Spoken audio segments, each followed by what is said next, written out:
What's up, everyone? Welcome back to another episode of the Heel Hookers podcast, episode 244.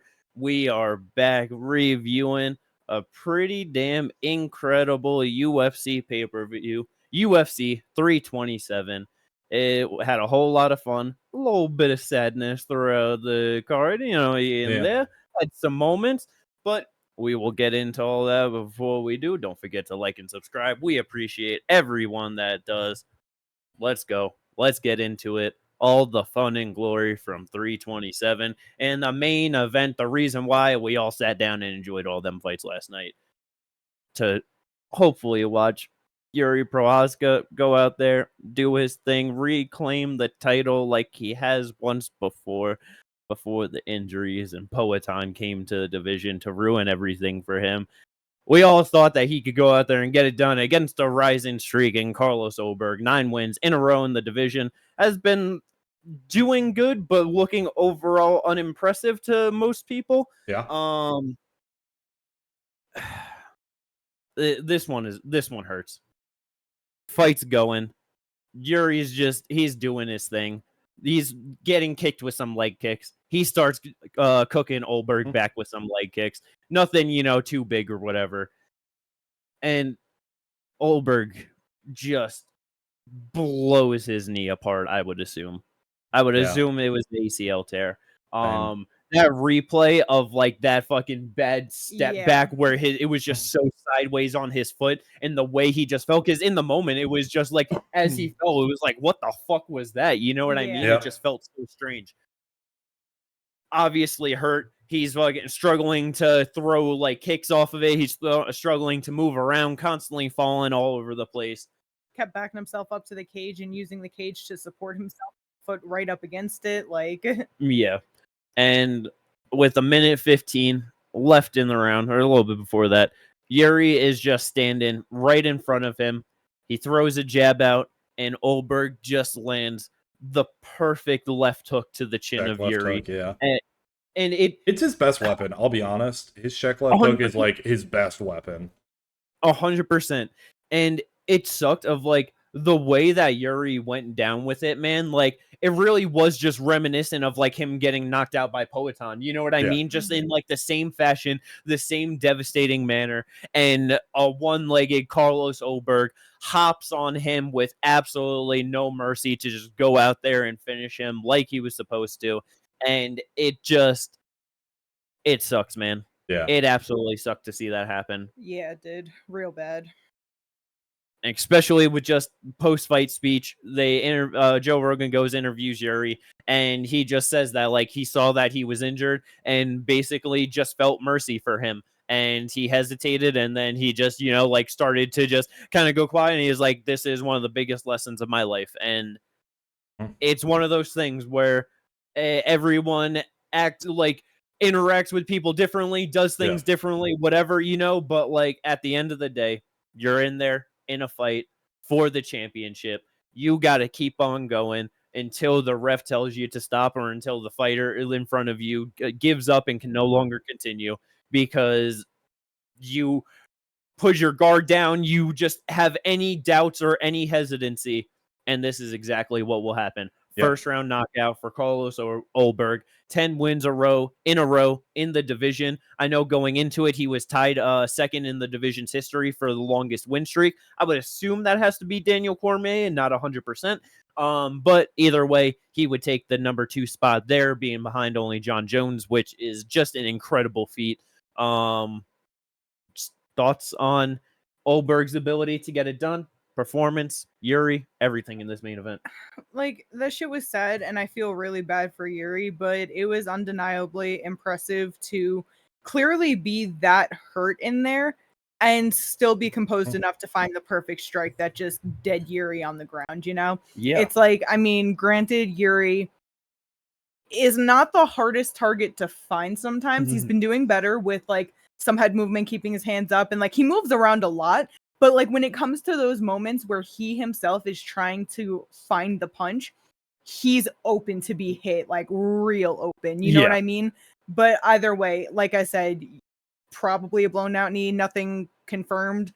on exactly what it is. It's just impressive to have got that done, had the power to do it, and follow it up with no issue. You know what I mean? Oh yeah. So good for him, but I really wanted Yuri to belt, so I'm sad. Yeah. Yeah, that I was is about to for say, your. You go. no, go ahead. No, you go. You go. I was gonna say, like, it is one of those things where I really wanted Yuri to have that belt, and like, once I saw the leg injury and he was like hobbling, and every time Yuri would kick the leg, he'd go down. I was just like, hey, this is me. You know, it's, you know, the thing that you're supposed to do in a fight is, you know, go out there, win. And the asshole in my brain was like, here, just kick the legs out from him. Just keep kicking the legs. Just, he's eventually just not going to be able to stand. Because if it went to into the second round, I don't know like how that would have affected Ulberg at that point, having to sit down, like having the adrenaline now really wear off, like how that would have gone if it would have even continued. Yeah, who knows if his team would have even allowed him to go Yeah. back out there, because let's be real here. Carlos Ulberg might be somebody on the rise, but he's 35 years old, you know? It's Yeah. not like he's some young buck out here in his 20s, just hit 30 or something like that. Like, Yep. the older you get, the more wear and tear you have on your body, the longer injuries can last, or like, you know, the recovery time and all of that, the problems you could have, the decline it could have on your performances, like, all of that just get higher as you get older. Yeah. His team might have just been like, it's not worth it. It's not worth it to go out there, fuck your knee up even more. It's like, let's heal up and get back to the belt after. You know what I mean? Yeah. I mean, it's like, because to your him 35 years old, it's like if where it is at now, let's say if it's like a 6-month recovery time, you go out there and now you go fight an extra 5, 6, 7 minutes on it. That extra damage could easily push that to closer to a year, or irreparable damage overall, where it's just you'll never be the same. Like, look at fucking Thiago Santos, bro. Like, I was about to say, Coach Torney's MCL as well, and then like, yeah, then you really have problems with all that. And that was one thing I was about to say. Like, I got two things I do want to say. One, Jimmy, it's John Jones who has the record for winning streak at 13 in the division. Yeah, that's what he said. That I thought he said DC. No, I didn't know who he was tied for number 2 with. Magomed Ankalaev. Oh yeah. Yep. DC's not even on the list. You got to think about this. He ran into John Jones fairly quickly. I was gonna say that was probably like his 5th fight or some shit like that. Yeah, true. So it was but that was the other thing I was gonna bring up was one thing that Joe Rogan was saying, like, we've never seen this before, when like he was like still in there like fighting on his, you know, one leg in a title fight. I'm like, Joe, Thiago Santos literally almost beat John Jones on 2 blown knees. What are we talking about here? Yeah, like he literally blew his shit out in the 2nd round and fought all the way to the end of the 5th round. And by the end of it, I'm pretty sure one leg had a torn ACL, MCL, and PCL, and then it was a torn ACL and MCL in the other one. Yeah.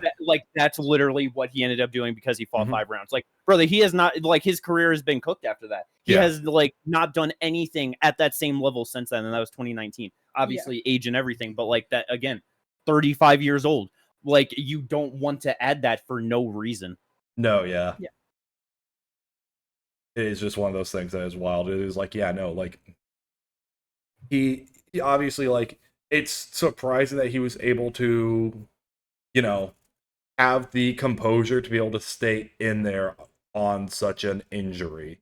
It is funny because when it happened, we weren't sure what it was. My younger brother was saying, he said something about, maybe it was his Achilles, because there's been a lot of Achilles injuries in the NBA recently. I'm like, I looked at him, I'm like, motherfucker, you can see his Achilles tensed right now as he's standing. It's probably his ACL. I seen Jamal Hill say that too, that it looked like Achilles tendon, but the only reason why I'm not faulting them is because in the slow-mo, the way it showed and like the movement of his calf muscle just looked crazy. Right. It's like your Achilles like is the tendon that attaches your calf muscle. So like I could see why people might have been like, damn, was that? No, yeah, it's just one of those things though where when I was watching, I'm like, it has to be something at the top of the like calf muscle, because of where the calf muscle, where it started its movement, because the Achilles is the bottom of the calf. But yeah, and to like talk about the composure to be able to get it done, it's like leading into it, the whole narrative of it is that it's like Carlos Ulberg, he's the clean fighter, the good-looking fighter. Like, he wants to keep this a clean technical fight. Yuri brings the chaos, the war. He's going to thrive in that kind of thing. So for first round, your first title fight, you know what I mean? Just like a giant moment at this point in your career. And to like so early have a major injury and have someone just like in front of you that is that dangerous still to that point, and then to go out there and get it done is absolutely incredible, man. Yes. Like the composure is insane. Like, a lot of people would not be able to have that type of composure, especially after blowing out an ACL or an MCL in that manner, and still being able to get up and stand on it, you know? Yep. Got him the belt, got him a bonus. Like, good for him, man. Yeah. Absolutely incredible for Carlos Ulberg. 14-1 in his career. His only fault coming in his UFC debut, and has been absolutely perfect since then. It definitely does suck to win the title with an injury involved in that way. Because it's just we had the slight stability of the title with Poatan at the top. But even with that, it's just kind of been all over the place with just the speed. Fighting. It just, he went through it so quick, just fought so many people that weren't even necessarily deserving challengers in the moment. Like, just so many things. And so for now, Ulberg to end up with this potential injury, and now it's like not gonna more than likely have a title fight in this division for the rest of the year. That definitely sucks. And then it's like, even with that, to now, like, I guess in the one way, it is honestly decent, because now it's like, depending on how the UFC goes along with matchmaking and stuff, it's like you can allow the division to breathe a little bit for like a rightful contender to kind of show itself for whenever he's ready to come back to have like a meaningful title defense.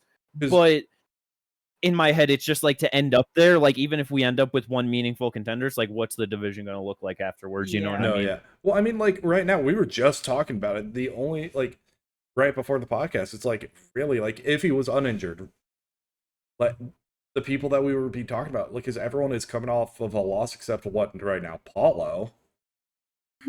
So it's like, it's either a loss or coming off of a draw, but he is booked. He is booked against the guy he went to a draw with. Yes. They got to sort that out. It's very important for the division that we know who's better, Jan Blachowicz or Bogdan Guskov. It's we need Bogdan to move up. That's the only reason they're doing it. Bruh, but that's why would you? He went to a draw and looked so bad. Why would you do it again? Listen, the real issue, like with 205 though, is that there is nobody. I know, like, and like, not as like hyperbole, no exaggeration, straight up fucking nobody. They have 43 people in their light heavyweight division. You go outside of the rankings, and the only person on a meaningful win streak is Billy Elikana and fucking Navajo Sterling. Is Jimmy Crude on a run right now? Isn't he on like he's 2-fight win streak? Meaningful I know win streak. I know what you're saying with meaningful. I'm just like trying to also be like, okay, he's what, on a 2-fight win? Like, by meaningful, I mean Navajo is on a 4-fight winning streak, and Billy is at least on a 3-fight. I know. I remember when Navajo got that fourth one, that it was like him at 4, fucking Azmat at 6, and then fucking Carlos at 9, and it was just like, wow, this looks terrible. Yeah, like technically, Justin Jacoby's on a 3-fight win streak, but that's one of those things where it's like, we know where I don't know if he's in the rankings right now. Yeah, I think he's 15 right now. I know they'd be bumping him in and out, you know. No, he's number 14. He's like damn near 40 years old. If he is not 40 years old already, he is not a contender. There are no contenders. Carlos Ulberg can sit this shit out for the next year, and there will not be a rightful contender, because we're just talking about Azmat. Like, obviously, we'll get into it. You know what I mean? But he's out of the picture now. Like, it's fucked. Fucked. Because Magomed coming off of a loss. Yuri obviously just fought. Leo coming off of a loss. Jan Blachowicz coming off a draw. Azmat just lost. Jamal Hill coming off a loss, isn't he? Yeah, he's on a 3-fight losing streak. Bogdan, draw. Vulcan, I think, just won one. But that's... He did, but he also just, right before that, lost to Ulberg. No, but that's what I mean, though. He just won one. We're at number 9 right and it was now. Lonzo. Yeah. But my point is, we're at number 9, and this is the first person who's coming off of a win. Yeah. Oh God, brother. Yeah. All right, like I knew it was grim, but when you put it that way, like this is catastrophic. Like this is like he'll probably be number 8 because obviously Ulberg's now champ, Poton's out of the division, so he's not going to be. Yeah. Yeah. But yeah, then it's Dominic Reyes after that. Rakic is moving up to heavyweight. Johnny Walker on a 4-fight losing streak. Like Johnny Walker just lost. Nikita Krylov just lost. No. He has 1 win. He has a win? He beat Modestus after losing to Bukalkas. He has a win over Bukalkas. Yeah. Dustin Jacoby. And then Min Yang Zhang at 15. Yeah, like it's this division is so bad right now. Yeah. Where are the Rampages? Where are the Rumbles? Where are the DCs? You know what I mean? The Gustafsons. Long gone, brother. Long. Yeah. So yeah, it's like he could definitely sit out for a while. This division's got to figure itself out. Yuri, I don't know where he's gonna go. This is now his 3rd title fight loss in a row. It's one of those things where it's like everyone just like kind of talking shit about it and stuff, but it's like, motherfucker, we literally have Cirogan booked in another interim title fight, and he's never won an undisputed title. Yuri has at least done that and beat someone who held an undisputed title for it. So like, he's a fan favorite way more than even Cirogan is. So like, please, it's rough. It's extremely rough for his career. And it's also really hard when, as everything we just mentioned with how bad the division is, when you're losing to Poatan, but beating Rakic, Jamal Hill, and Khalil Roundtree, and then you lose to Ulberg. It's like, you gonna go give it to Khalil again? So and so that's where it's like with Yuri, it's like there are still fighters there where he can fight that are either fresh matchups or be fun rematches in the waiting in the potential. But so it's like we'll see where it goes. But to move on to the co-main event, because it's very relevant to the title picture and everything. Because speaking of anyone deserving of a fucking title shot, Azamat was 6-0 coming into this fight against Paulo Costa. This to me felt like Leon Edwards versus Nate Diaz. You have a guy who is rightfully in the contendership in the top of the division, of a certain division.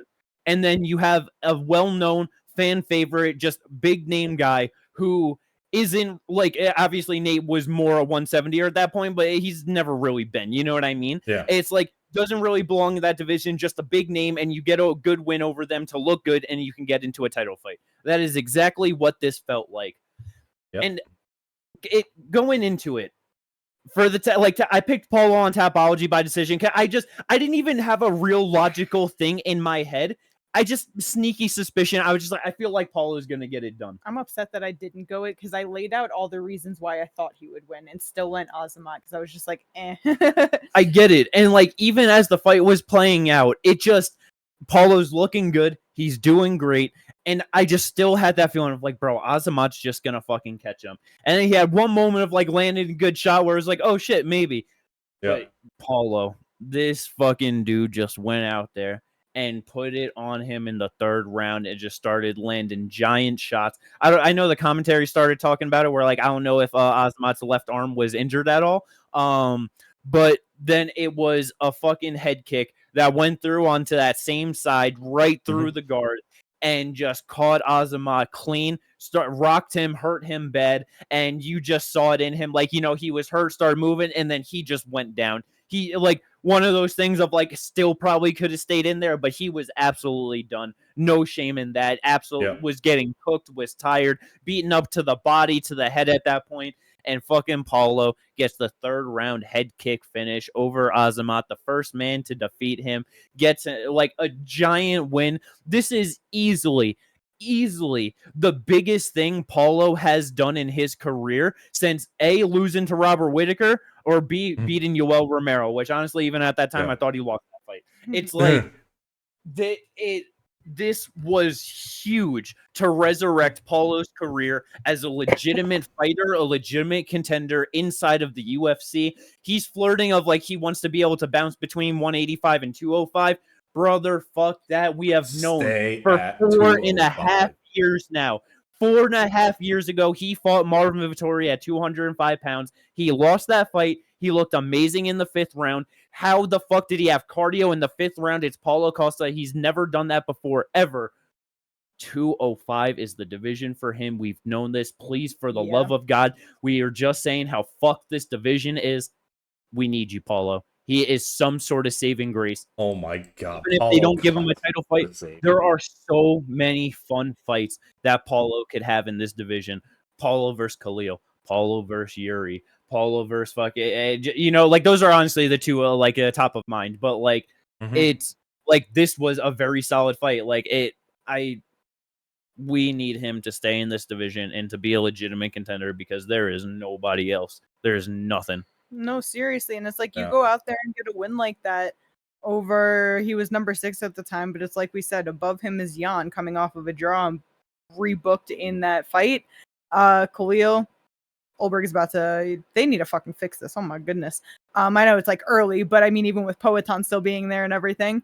But yeah, so it's like Ulberg's champ, Yuri just lost, and then there's Magomed, but I think everyone regularly Magomed out of their conversations for many reasons. But it's like, it's like he beat Poetan, he just lost it. There's no reason to put him right back into something, have him fight somebody. Ulberg might be out for a while, but Paulo is also not the most active fighter where it's like, fuck it, do it, bro. Just do it. They're about to have Magomed Ankalaev fight Volkan Oezdemir.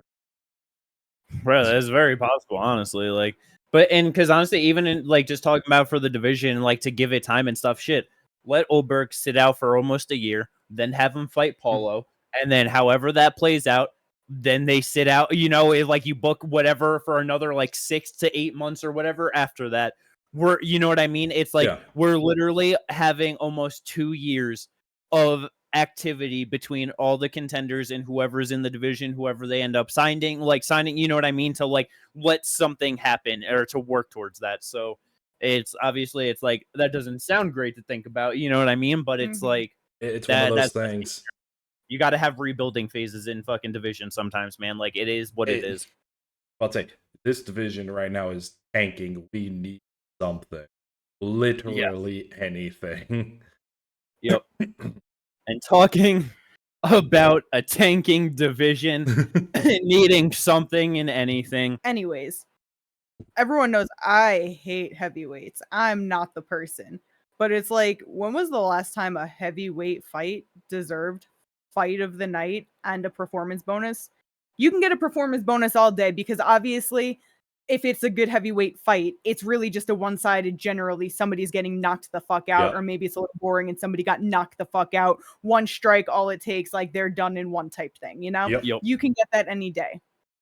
But 3 rounds of a heavy pace, fun, active, heavyweight fight, I've never seen it. I've never seen one before. Like, this was awesome through and through. Curtis and Josh landed the most strikes out of anyone on the card. Yeah. Well, Padilla was the closest at 147. And even then, he was outstruck. Josh landed 30 more strikes, and Curtis landed 27. Yeah. Like, total strikes attempted. Curtis Blades attempted 345 total strikes with 7 takedowns in there. Brother, that's actually like I don't know, bantamweight numbers, flyweight numbers, featherweight, little got numbers. I was about to say, that's like a Marab fight, really.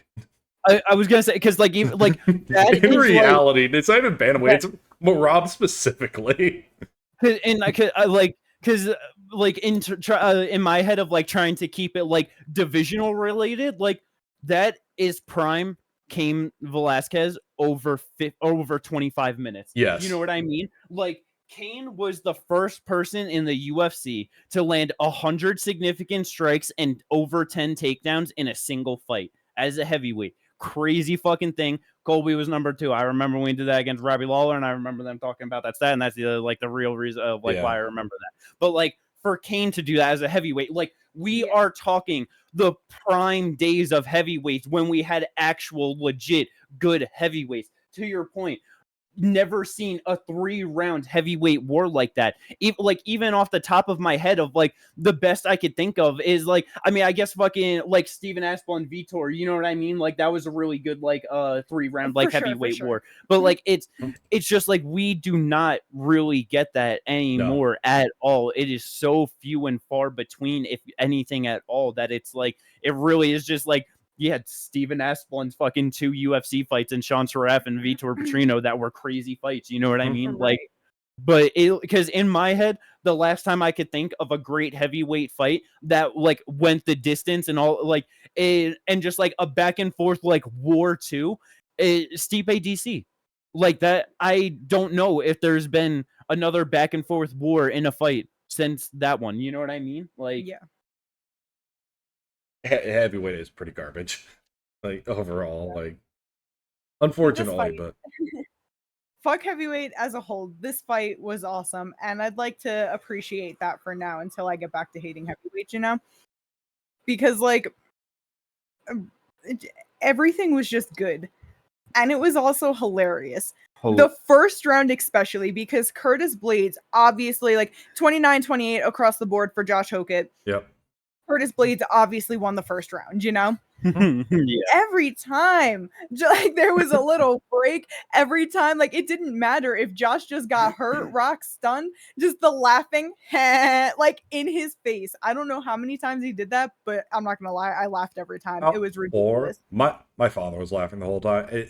By the time he did like the third one, I'm like, Blades just overhand right him. He's stun locked, right? He's locked in the animation. The reason why I found it funny and almost funnier as it went on was because he was clearly getting tired, which he obviously pushed through. He was doing great work. Like he even did more in the third round than any round. But anyway, it just, you could see it in his movements. It felt like he started getting really flaily in the sense that he was obviously labored and just allowing his body to go with the momentum. Yeah. So like he would just do things and his body would just move and his arms would just like, he just looked crazy the way he would just. Yeah, but like there was like literally one moment where Curtis Blades is punching him and he's like just going backwards and his body's just going like this. Like, it's just like, bro, what? Like, I remember that. That was at the end of the second, I believe. Absolutely great fight. I loved it. because like that's where it was the progression of the exhaustion and the hilarity of every time he flipped him off, of how extra ridiculous it just kept on getting throughout the fight. And that's where it would just like, because it just like the fight before the fight even starts, they're announcing him, he walks across the cage and just flips him off. And I said to Kate, I was like, do you think he was trying to knock him out there? Because just like at the moment in his last fight where like he was just beating the guy up and then he flips him off and he just falls down and the fight's over, like, and so just like the joke of like, oh, he finished him with the middle finger, you know? And so like I would just, but like, it was just so fucking ridiculous, so funny. But to like the funniest one was the last one because he could barely get his arm up, and he's like not even fully like he's like this with it. Couldn't even find the strength to bring his hands down in that glove, and still committing to the bit. Yeah, and like that's really what it was for me, where it's like, heavyweight is so fucking dead, and you're gonna have this fucking doofy ass looking guy just come in, play this dumbass fucking shtick and stuff, and now he's just like adding more to it and just making it just even dumber.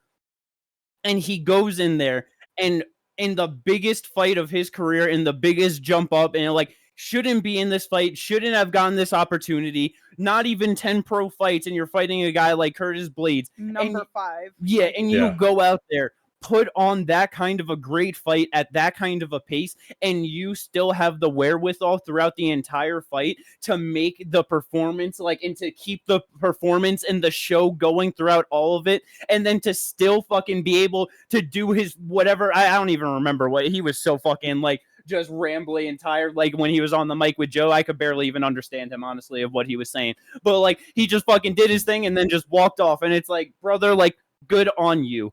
Heavyweight fucking needs any bit of life right now, and he is bringing it into the top of the division at this point. So I was about to say, we're getting a couple guys.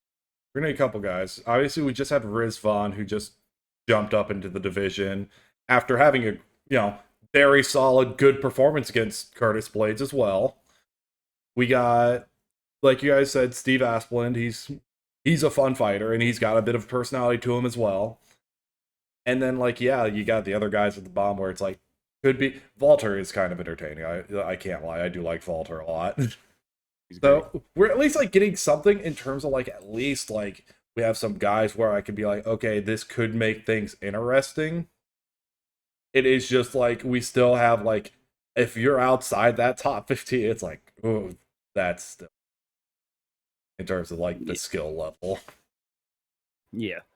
And that's where even in terms of shit, fucking Steven Asplund, we love him, he's fun, but he's losing fights before even getting into the top 15. You know what I mean? Yeah, and it's obviously Vitor, who seems like a very solid heavyweight fighter as well, but it's still one of those things. So for Josh to be able to bring it to the actual top of the division, get the win, and just fucking, it's always one of those things where it's so funny how it just the years of fucking Dana White on a Saturday of we don't make fights the night of the fights, we don't do it, we just don't yeah. And this motherfucker, we didn't even get to the next fucking fight. I don't even know if fucking everyone from that fight and that was involved with it walked out of the fucking arena space, the octagon area and stuff, and they're fucking announcing that fucking Josh Hawkins fighting Derek Lewis. You know what I mean? On the White House card, and it's which I don't think that's a good fight for him, even though he just did this with Curtis Blades. It's a harder fight for sure. Yeah.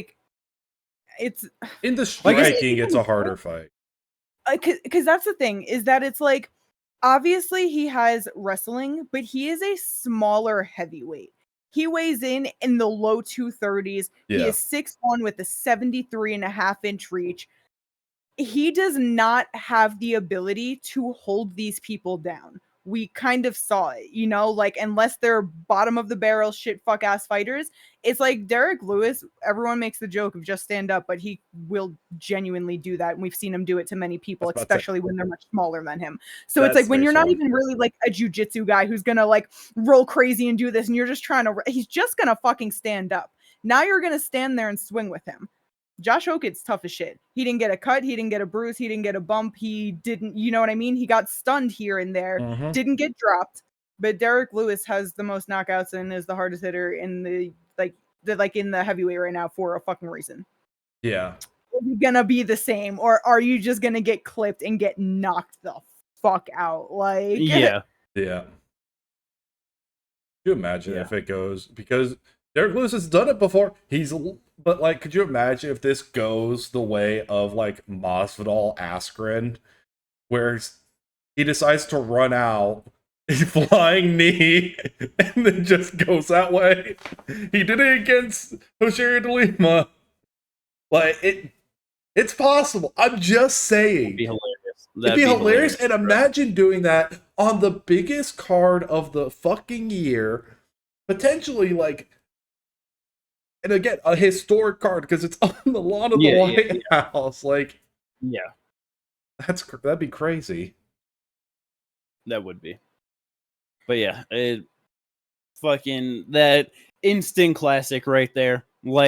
That is it is not too long ago. Just we are absolutely done with the heavyweight division, and it's just cooked. obvious.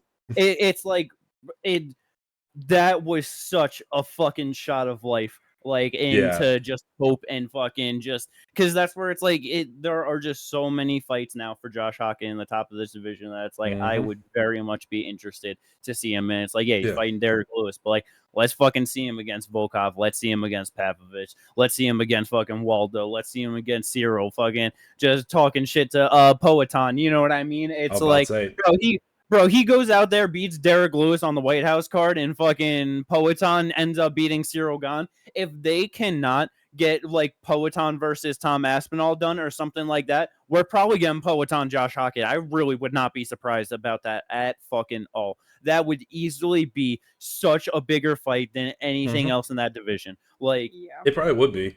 It is weird though, because we do have a lot of fights coming up because we have Volkov versus Waldo right now. We have Sergey Pavlovich versus Taliesin Teixeira. We have oh my god, I totally what? Yes. This feels like new information. Like I know it can't be, but it's it not. Does feel that way. That's absurd. Then you have Derek Lewis versus Josh Hawkins. You have Shamil Ghazi versus the Brando. Bro, you think they hate Taliesin? I'm wondering because it's like you TKO Justin Toff, you go straight into Derek Lewis, get knocked out. You go to a decision with Tai Tuivasa. And like, do you like? Okay, and it's just one of those things because like obviously like results whatever, but it's like Tafa, Derek Lewis, Tai Tuivasa, Pavlovich. Seemingly all 4 fights that like they might just be trying to get this dude knocked out. You know what I mean? Like it's just like those are all just people that they just knock people out or usually lose. You know, like well, you know what it feels like? It feels like Curtis Blades' treatment. Oh, you won? Here's the hardest hitter we can give you. Nah, see, it's different though. Curtis, Curtis, they would let him cook though. That's the thing. True. Like they would be like, okay, you lost. Here's a 4-fight win streak against guys that you could look absolutely awesome, get some good wins, and now we're gonna set you up good to be like, yup, you're right there for a title shot, and now you lose, and then you go on a nice 4 or 5-fight win streak, 3-fight whatever, and yeah, like this is just like what the fuck? No, it is. It's random as shit.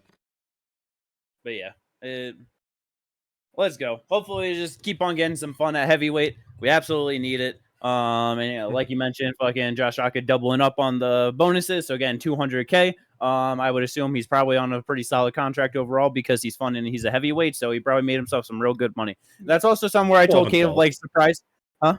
No, not even close.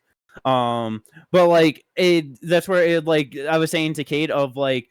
It was like, you know, it's surprising that, you know, him getting like the double up on bonuses, but it's also like the division's fucked.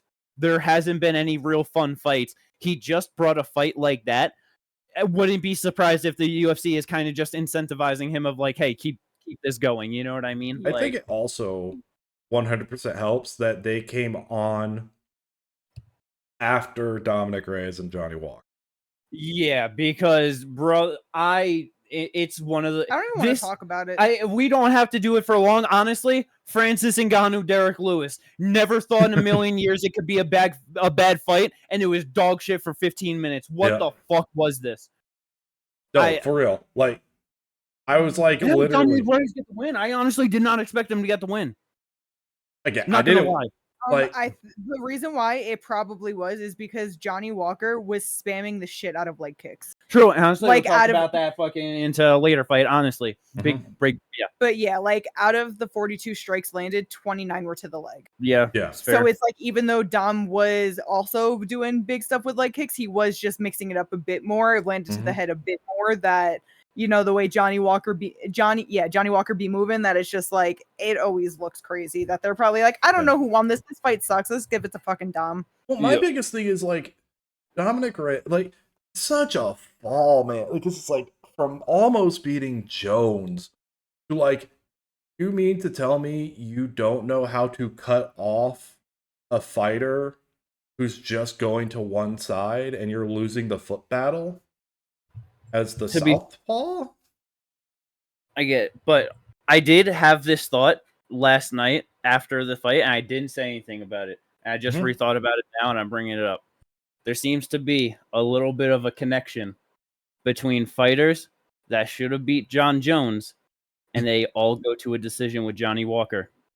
There are 3 men in the UFC that have gone to a decision with Johnny Walker. Thiago Santos won a split decision over John Jones. Anthony Smith should have won a DQ win over John Jones, and now Dominic Reyes should have won the decision over John Jones.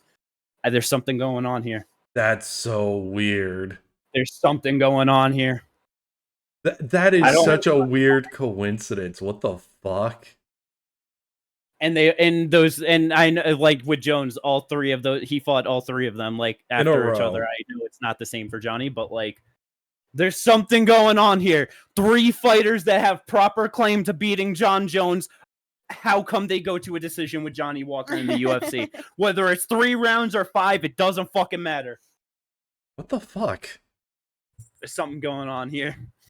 And 2 of them, like, because obviously Anthony Smith never the biggest finisher in terms of like KO TKOs and stuff like that, but Dominic Reyes and Thiago Santos both known like they have power in their hands. Yep. And it's one of those things where it's like Anthony Smith does get like a lot of finishes or gets finished, you know what I mean? Like like I would still say a vast majority of like his overall fights in his fucking like over 60 pro fights. I mean, in the UFC, he's only won 2 decisions of his 13 wins. No, yeah, I'm saying like he's not known for like the way that Johnny Walker tends to just get knocked out in like a one-hit type deal. Yeah. But yeah, so that's really my big thing on this fight. I thought about it last night, and I don't know what's going on here. The thing is it just killed the vibe after so many good fights, but then it picked back up immediately. So that's why I'm just like, let's just move past it. Yeah, it was not kill the vibe for too long. Yeah, because it's like a such better thing to talk about, brother. A such better thing to talk about. The fucking way that I popped off in such pure, genuine joy when Cub Swanson went out there, got that fucking finish over Nate Landwehr, man, to end his career. That was so fucking great to see. He like just expecting a war in this fight, and he just went out there and fucking cooked his ass. Yeah. Absolutely cooked him. Bravo, Cub motherfucking Swanson. What a fucking great career. Yeah. Legend of the game. Already in the Hall of Fame for his fight with Doo Ho Choi, an absolute fucking great banger of a fight. And like it just cap it off like this, the last WEC fighter remaining in the UFC. Legend, man. Absolute fucking legend. Like the resume on him is just fucking insane. Like the people he fought, the people he's beaten, like racked himself 11 bonuses within the UFC. That's not counting anything in the WEC. Just like legend of the game. Like is more than likely gonna go. He's already a Hall of Famer with his fight. He'll probably go into the Hall of Fame because he's that type of fighter. He's been, in the UFC. He fought 26 times. He went 5-3 in the WEC. Like that's a lot of fights. Yeah, man. Like it been in the UFC since fucking 2011. Yep. Like even to just like you said, the WEC and like the people that he was fighting, and like Micah Miller there, who was a very solid fighter back in the day, Jens Pulver, fucking Jose Aldo, Chad Mendez, like it just fucking then UFC debut Ricardo Lamas, like it's fucking well, and then like look at like one of the like right there, like the streak of Ross Pearson, Charles Oliveira, Dustin Poirier, Dennis Seaver, and then Jeremy Stevens. Yeah. Like it's one of those things where it like so many fighters in the UFC that fight for however many years will never even achieve like a 3-fight, 4-fight win streak. It's hard to fucking put wins together. It's fucking hard. It's difficult. And like you said, that is such a damn good 6-fight win streak. 4 of them being fucking finishes as well. Like that is fucking awesome, man. Even then, like, his next 2 fights, they're both losses. But to Frankie Edgar, one of the greatest fighters of all time, and then also Max fucking Holloway. Yeah, to rattle off another 4-fight win streak, Hakron Diaz, Kawajiri, Doo Ho Choi, Artem Lobov, and then it's like, rough fight, and then just at that point, obviously, older, out of his prime, it's like, loses to Ortega, Frankie Edgar, Moicano, Shane Burgos, where's the fucking shame in any of those losses there? You know what I mean? Fucking beats Kron Gracie, beats Daniel Pineda, loses to Giga, beats Darren Elkins, loses to Jonathan Martinez, beats Hakeem Dawodu, loses to Andre Fili in a split, and then ends his fucking run 2-fight win streak, 2-fight finish streak, Billy Q and Nate Landwehr. Like it like 42 years old. In fucking incredible off of like a damn near year and a half layoff to come in there and do that. Legend, man. Absolute fucking legend. And the thing is, he's been coaching and stuff, so we're still gonna see him around. He'll be coaching some of the younger generation coming up and shit, like some of the people who are currently fighting. It's one of those things Most that's notable for me, Larry and Douglas. That is true. Okay. Yes, he Didn't trains know that. Larry, and yes, that is the one that I am the most That excited to makes see. sense. That's Yeah. I So love that's it. what to look out for with old Cubby. So yeah, Mhm. man, it's just so awesome. That was such a good feel good moment. It's not too often that you fucking get those, and it's nice that I feel like overall the last few years, like feel like you've been seeing a little bit more of those retirement feel good moments. You know what I mean? Yeah. The package they had for him was, oh my god, so good. Yeah. Honestly, I'll admit I popped off so much and was just so happy and was just like and then at one point I just looked over and I was like, oh shit, they're doing the package. No, because wasn't that when I was making the food? Like right after I was like, oh, go get that, and then it was like we were just in the kitchen and then we came back and it was like, oh shit, and I was like, yeah. But yeah. Hunger took over. But yeah, it awesome. Let's go. That is the main card though for UFC 327 and the prelims. We did have some good stuff there as well. Just I don't know where you guys want to start. I feel like we could just start at the top of it because that's where I was going to start. So yeah, Aaron Pico coming in here taking a fight against Patricio Pitbull. Just Bellator main event. You know what I mean? Bellator title greatness right here. But they headlined the prelims. Unironically, it kind of felt like to me like a send-off to Bellator, considering who Pico was beating. He was supposed to be the future, and Patricio was so much of like Bellator's past. Yeah, that feels like Bellator history. Yeah, it feels like this was like a proper send-off for Bellator almost. I get it. Well, I don't know how too much of a proper send-off because they just might be coming back, but that's a talk for another day. That'd be so. I hope to God Bellator never die.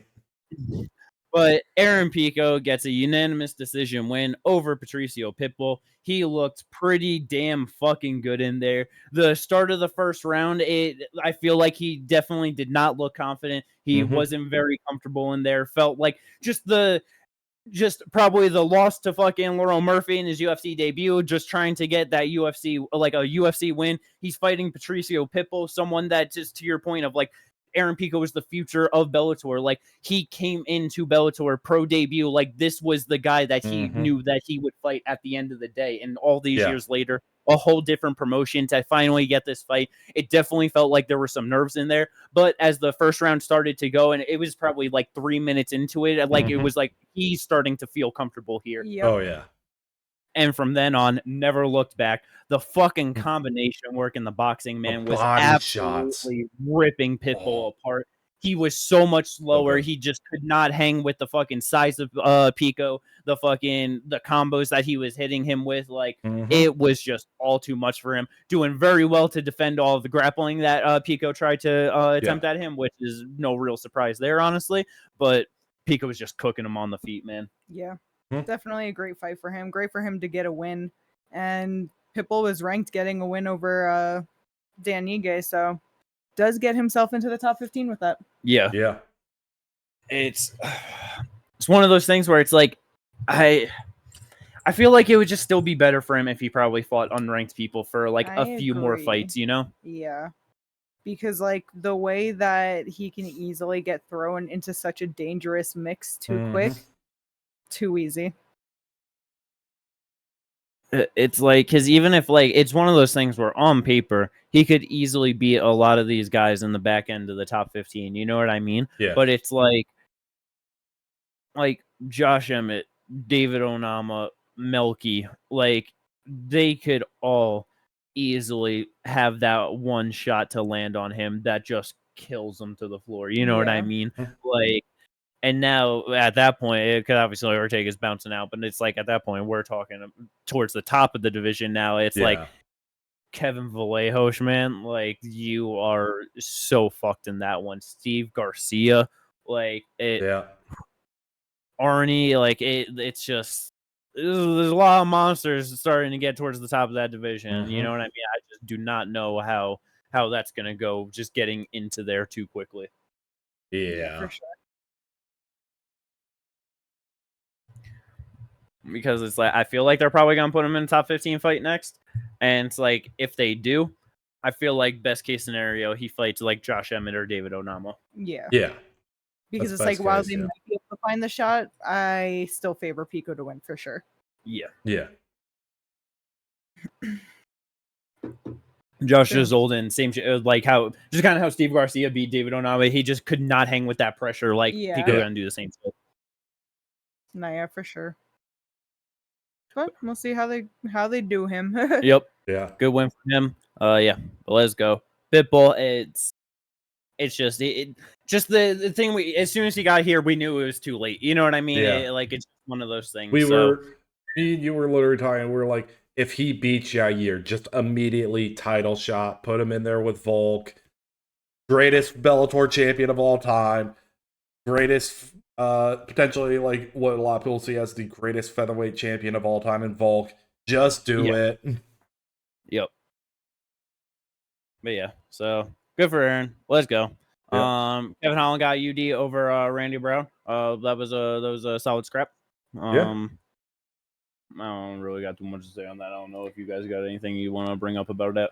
All I gotta say is I can't believe Randy Brown did not tap to the Darce from Kevin in round 2. Like this second Holland wrapped it up, it was like, oh, that's dead to rights. He's done. And then he didn't tap and just worked out of it beautifully. And it was like, well, shit, that's crazy. Good for you, but also good for Kevin. Did good in there. Kevin said, I think it was either I think it was the post-fight press conference. He wants his rematches with Mike Malott and D-Rod. Bailed D-Rod out of jail to get it. Yep. So fucking, we don't need either of those rematches. Man. Like, no, we don't. Okay, but hold on. What if he wanted to rematch Mike Malott so he could run out there and kick him straight in the balls? Because it's Kevin Holland. He don't give a fuck if he gets a DQ or if he loses. He's gonna do it for the fun. I get it, and it's like out of all of his losses, like those are the worst too. That it's just like, how did you lose to them? You know, I don't question the Mike Malott. That was obviously so bad. Well, yeah, it's just. Even though it's Kevin Holland, like, I don't think he's going to be the guy that's like, no, I can't fight. You know what I mean? Like, I think he was really waiting for the ref or the doctor to be like, bro, like, he's done. Yeah, you know what I mean? And they it. didn't do that, even though it was so painfully obvious that he was in excruciating pain and was, like, not handling this well, that I'm not going to fault him for that one, you know? No, yeah. Which I know normally I don't look for Kevin Holland because he just will fight anyone, anytime, anywhere. I wouldn't mind seeing him against, like, Jacoby Smith. I just want to see what Jacoby actually can do in the division. You know what I mean? I get it. That'd probably be fun. It's a good gatekeeper match for Jacoby. Kevin Holland does not give a fuck who he fights most of the time, so... Yeah. I'm down with it. Let's go. But yeah, that was good for Kevin Holland. Sucks for Randy Brown, but is what it is. Gamrot just showed that there's levels to this shit and absolutely dominated Esteban Ribovic. Yet again, the UFC matchmaking just absolutely failing people, though, because Esteban Ribovic losing a split decision to Nasrat and then beating Elves Brenner. What are we doing giving him number 8 Gamrot? Gamrot, like, as much as people want to talk shit about him, he's 26-4 for a reason. His UFC record 9-4. It's like he is a very solid fighter. He is well-rounded. He is good. He has been hanging around the top 10 specifically for so long. Unnecessary jump. Yeah. Like, the only, like, truly bad loss for Gamrot was his debut against Guram. Yeah. Like, that's it. Like, the way people talk about him, it is kind of insane. Like, I get he is not the most exciting. He is boring, but I will give you that. But, like... That's why it's like, I don't think Gamrot's even boring, bro. There are times where he is. I guess he could be, but yeah, like, I don't know. I generally... I think people... attach his personality with the fact that he's also a grappler, just and put all that into what they think when they say he's boring. He's not a personality. It's like, do they not have eyeballs? Like, look, people just don't like grappling. There are a lot of people. That's really I get that, and that's where it's like, yeah, I just like I legit can't like pinpoint in a specific fight throughout his UFC run that I was just like, damn, yeah, I remember that sucking. Yeah, none of these are really boring fights. That's the problem, is I've never thought it, but I'm like, everyone says he's boring, so what the fuck is going on with it? Like, maybe I'm just weird. I don't know. He's the gamer. But yeah, it it's dominated him. It's just weird for Garrett, because it's like, okay, he just beat an unranked fighter. What? He's number 8. What the fuck do you do from here? Title shot. He was supposed to be the backup. Oh, this was the funniest piece of commentary when they were saying that he was the backup fighter for Islam Volk 2. And it's like, no. He was the backup for Islam vs. Oliveira 2. Oliveira pulled out, and then they put in Volk. Don't try to rewrite history right now, you fucks. The greatest disrespect of all time. You know, fuck it. Him versus Patty Pimblett. Oh my lord. He smashes him. Then let's go. I'd be down for that. That'd be fun. Yeah. Yeah. Second round, arm triangle choke over Esteban Ribovich. Esteban landed 4 significant strikes, I believe, in a little over 9 minutes. Yes. Yep. Yeah, that was terrible. Let's go. Brief moment of hope and happiness with Lupi versus Tatiana. She went out there, landed a nice little shot, got a nice takedown. It was like, oh, and then instantly it was just like, oh, and she got controlled and dominated and lost the fight easily. Very sad. Yeah, very sad. And then round 2 happens, and Tatiana just went out there, took her to the ground, took her back, and choked her out. Yep. Easy work. Yep. Good win for Tatiana. Goddamn, I want Luke so bad, so I sucks. Yeah. Definitely rough. But you know, it's one of them things. A little bit of go back to the good old grind, and she'll be back up in a bigger fight in no time. Yep. Don't know how Markel Marderos and Chris Padilla got changed to a majority draw because they fucked up the score cards at first. This is. Yeah, I like. Don't know, man. I am just baffled that 2 judges gave the first 2 rounds to Medeiros. Yeah, it's like, I know, again, like, it kind of goes to that thing where we were like, how I said it before with like leg kicks and stuff. Yeah. But like the difference between this fight and Dom and Johnny, there was only an 8-strike difference between that, and there was nothing going on. You know what I mean? It was just like give it to who the fuck ever type moment. You know what I mean? Yeah. But in this one, it's like, I know that Padilla was like tearing up his legs, but it's like round 1, it's like, yeah, 12 to the leg, but 20 to the head, 29 to the leg in round 2, but still 23 to the head, 5 to the leg in round 3, 28 to the head. It's like, you know, like he was just like outstriking him in every single round. He was just doing great work. Like, it just felt like so clearly that he was winning. Like, okay, I guess like his nose got busted up a little bit. Like, a bloody nose is not a giant fucking gash from an elbow and you're split open and whatever. It's like, bro was winning those rounds. Like, I was so baffled. I get, and that's where it, like, to your point with the leg kicks, my only thought was that it's like, yeah, a majority of it, like when you look at the just to the head, round 2, Medeiros landed more, I believe, to the head, right? 32. And that was just round 2, though. Yeah, and then round 1, it was like, I think a 6 strike difference to the head. And so it's like, if round 2, like, you know, he's landing more, and round 1, it's close, like, to the head, but now one person is bloodied up and the other one isn't. That's where it's just like, with just dumbass judges and not counting leg kicks at all and whatever, that was where I was like, I guess that's how they did it, but it's still so wrong and dumb, and it's just like, but the thing is, it's like, it's not even all the numbers: 71 to the head, 30 to the body, 46 to the leg. So it's not even like you look at here and it's like, oh, majority to the leg. The majority was still to the head overall. Yeah, and even then, like, body was right there at 30. Yeah, like he was like not like mixing it up. Yep. And that's the thing. Like, I hate when it's like small cosmetic damage, like what happened with like Padilla. It's like, what? That's what swings the round? Is this one thing? Okay, fuck off. Yep.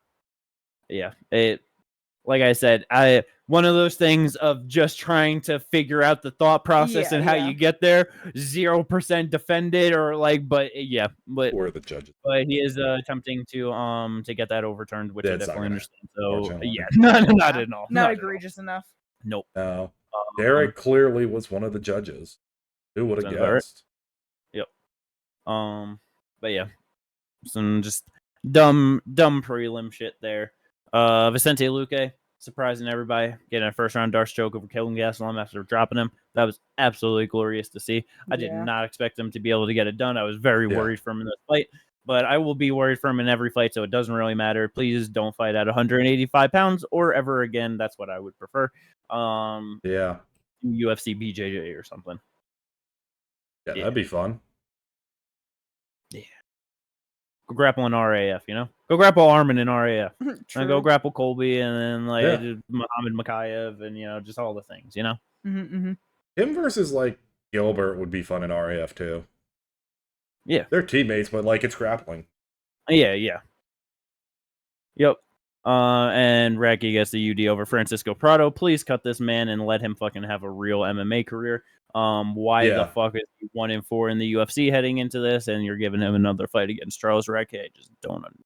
Look, they're gonna cut. He is now 1-4 in his last 5 and on a 4-fight losing streak. Yeah. There's no way they just don't cut him. And the thing is, it's his one win is a first round ground and pound. Great. Every other fight has been a dog fight, and they're all decision losses. Yeah. Just getting beat up over 15. It's literally 1-5 in the UFC. 23 years old. 12-5 MMA record. Came in 11-0. Sad. Yep. But overall, the fights were good. Yeah. A lot of fun stuff. Yeah. And that's where it's there's a little bit of sadness here and there sprinkled throughout it, but just too much fun right after throughout, to just keep it going. So great card overall. UFC 327, I would definitely say over delivered. So let's go. A lot of good stuff there. Mr. Jim Bob won the draft yesterday again. That's 2 weeks in a row now. The draft? Or the draft. Tapology? Tapology. Yeah. Tapology. Oh, we were so close. Yeah. The Tapology we were terrible this week. Yeah, because especially starting out, I did get the last 3 wrong, but starting out, it's not that I picked the people wrong. I just picked every way wrong. So I was fucking 7-1 in the first 8 fights, take out the draw because no points for anybody. And I got, the 7 right. I had under 400 points. Yep. You ended with under 400. Yeah. Yeah. I ended under 300. I got 5 right. No decisions. No perfects. No semi-perfects. Bro, the one semi-perfect I got was Cub Swanson. I was the only one that believed he'd knock out Nate the Train, but I put round 2. Yep. Yeah. I definitely thought that it was going to be a war over 15, but I was really hoping. I was he got a knockout in his last fight. Nate the Train was knocked out in his last 2. It's his retirement fight. He's going out swinging. And he was. Yep. The highest score in our group was 450 points. Yeah, nobody got more than 7 fights right. Just nobody knew how these fights were going either. Super rough all over the place. But I will take it. I will take that victory and go home satisfied. Yep. 2 wins in a row now. I'm back on my game, Yeah. And then what was the draft fights that we had? I had Azamat, so I lost that, and that puts me at a stellar 4-5. Yep. Ginger had Padilla. Yep, which puts me at 10-3 and 1 draw. Yep. And I didn't have anyone last night, right? I don't believe so. No. I was supposed to have Manuel Torres. Yes. That's what it was. Yep. But yeah. So let's go. I'm 5-6. It's not going great. we gotta do better than Ginger by the end of the year. It's gonna happen, man. Ginger's gonna start racking up these losses real freaking quickly. Because at the end of the day, he's only 3 losses away from me, and I'm only 5 wins away from him, and I got like 18 fights booked. So like this could start changing up real quick in the next 2 months. You know what I mean? True. One of those is a head-to-head. Which one? Jack Della Maddalena and Carlos Prates. Oh That's a yeah, head-to-head. Yep, I'm winning. Easy work. And then you have a head-to-head with Katie with Steve Garcia versus Diego Lopez. I'm winning that one as well. Too easy. He's winning that one. See, on the way up. Let's go. But that is everything for this episode of the podcast. I hope everyone enjoyed this one. Don't forget to like and subscribe if you did. And we will catch you on the next one, previewing a good old classic Mike Malott main event. No, it's not even a Canada card. It's a Mike Malott main event. That's what it's all about. No, you know what it is? It's Tanner Boser Fight Week. Fuck all you guys. It's Jasmine Jazdavicius Fight Week. She's coming back. She's getting herself a win. All right. Good night. Peace out, everyone. We'll catch you then.